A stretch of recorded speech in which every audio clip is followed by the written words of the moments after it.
Hey everyone, so today we're going to walk through how to create your math notebook. Thursday in class we went up to page 20, so you should have numbers labeled on the pages. We're going to go ahead and start. You should have a green sheet, you should have a table of contents, an exponent little tiny sheet, a reference sheet, a cheat sheet, this weird looking sheet, and then this. So you have quite a bit, but we're gonna walk through. Okay, so when you open your book, the very first thing you should have is your 7th grade math cheat sheet. This should be on page 1. The only thing I did with this sheet was I cut it and then I glued it straight down. So that's the only thing you have to do with that page.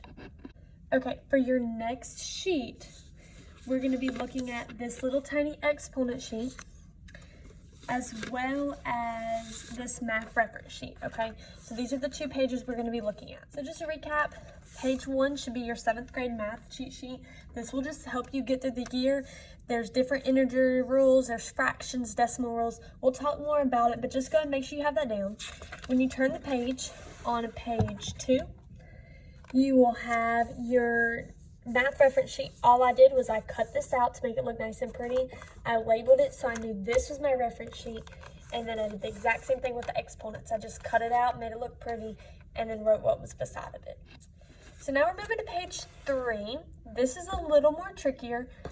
You're gonna need your table of contents, and then along with this little green sheet. This green sheet, this is your tabs. This is how we'll organize every chapter. So the first chapter is unit number 1, and this is going to be adding and subtracting rational numbers. So it's very important that this is something we can see. So your first step is, so there's 1, 2, 3 boxes. These 2 are the exact same. They say the exact same words. So we want to fold it down this line right here, okay? So we're going to fold it, and we want it to be nice and pretty.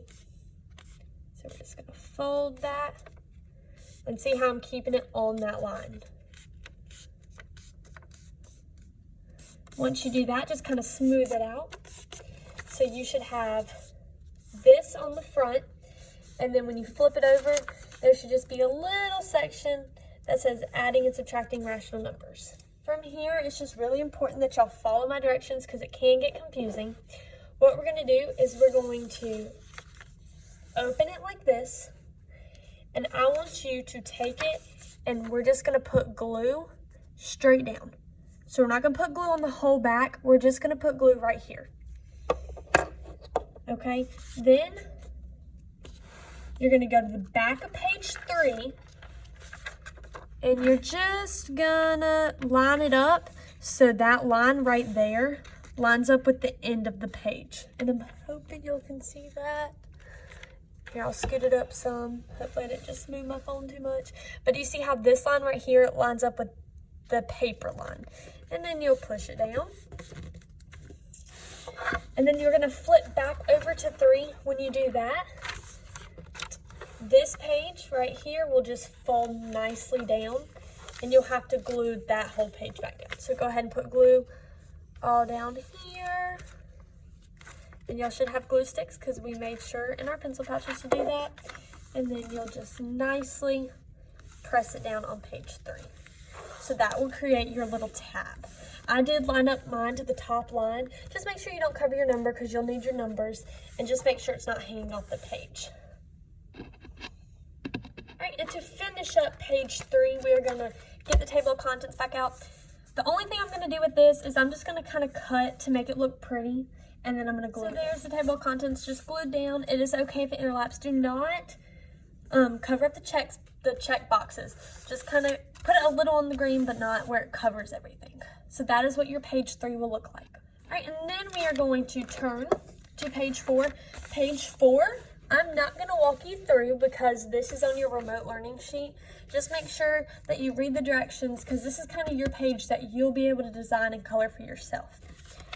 On page 5, we are going to need this little box sheet. This is going to be a vocabulary foldable that we are going to glue down. However, we're not just going to glue it down because we do want that kind of foldable thing. So I'm going to take scissors and I'm going to cut here, here, and here. along with here, here, and here. So here's an example of me cutting. You're not going to cut the whole line. You're just going to cut right there to where it meets. I'm shaking a little, I'm nervous. You're just going to cut it right there to where it meets. And you're going to do that on both sides. And something I forgot to mention that you might want to do is I cut the line between that word that's in the shaded box, and I just cut that word picture out because we really don't need it. That was just so you know what kind of goes in that box. And then I did the same thing with this word. I cut it out and I took it off. But I did leave definitions because I feel like that's one we need to keep.